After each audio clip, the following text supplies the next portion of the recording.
السلام علیکم۔ نیک انسان کا سفر آسمان کی طرف۔ آپ صلی اللہ علیہ وآلہ وسلم ایک جنازے کے ساتھ نکلے، قبرستان پہنچے اور ایک قبر کے پاس بیٹھے گئے صحابہ کرام بھی آپ کے ارد گرد بیٹھ گئے۔ آپ صلی اللہ علیہ وآلہ وسلم عذاب قبر سے پناہ اللہ تعالیٰ کی پناہ مانگو۔ پھر فرمایا، مومن جب دنیا کی آخر گھڑی اور آخرت کی پہلی گھڑی میں ہوتا ہے تو اس کے پاس نورانی چہروں والے فرشتے آتے ہیں۔ ان کے چہرے آفتاب معلوم ہوتے ہیں، ان کے پاس جنت کا کفن اور خوشبو ہوتی ہے، وہ اس کی حد نگاہ پر بیٹھ جاتے ہیں۔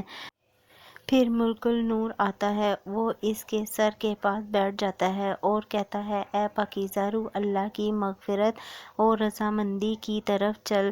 یہ سنتے ہی وہ روح بدن سے ایسے نکل آتی ہے جیسے مشکیزے کے منہ سے پانی کا قطرہ نکل آتا ہے۔ اسی وقت پلک جھپکنے کی دیر میں جنتی فرشتے اس پاکیزہ روح کو اپنے ہاتھوں میں لے لیتے ہیں اور جنتی کفن اور خوشبو میں رکھ لیتے ہیں۔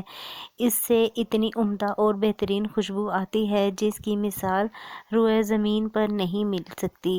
اب یہ اسے لے کر روانہ ہوتے ہیں، آسمان کی طرف چڑھتے ہیں۔ راستے میں جو بھی فرشتوں کی جماعت ملتی ہے پوچھتی ہے، یہ پاک روح کس کی ہے؟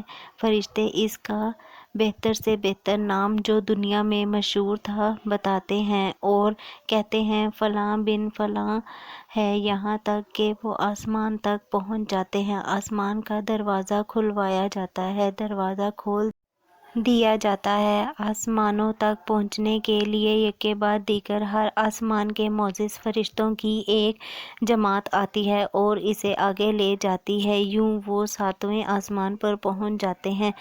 اب اللہ تعالیٰ اس بندے کے بارے میں حکم دیتا ہے، میرے بندے کے اعمال علین میں لکھ دو۔ پھر حکم ربانی ہوتا ہے کہ اسے زمین کی طرف لوٹا دو، میں نے اپنے بندے اسی مٹی سے پیدا کیے ہیں، انہیں اسی میں لٹاؤں گا اور اسی سے دوبارہ اٹھاؤں گا۔ میت کی روح اس کے جسم میں لوٹا دی جاتی ہے، اس کے پاس دو فرشتے آتے ہیں اور بٹھا دیتے ہیں اور پوچھتے ہیں، نمبر 1 تیرا رب کون ہے؟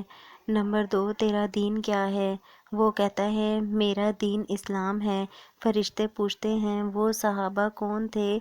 وہ جواب دیتا ہے کہ وہ اللہ کے رسول صلی اللہ علیہ وآلہ وسلم تھے۔ فرشتے پوچھتے ہیں، تجھے یہ امور کس طرح معلوم ہوئے؟ وہ جواب دیتا ہے کہ میں نے اللہ کی کتاب پڑھی، اس پر ایمان لایا اور اسے سچا جانا۔ جزاک اللہ۔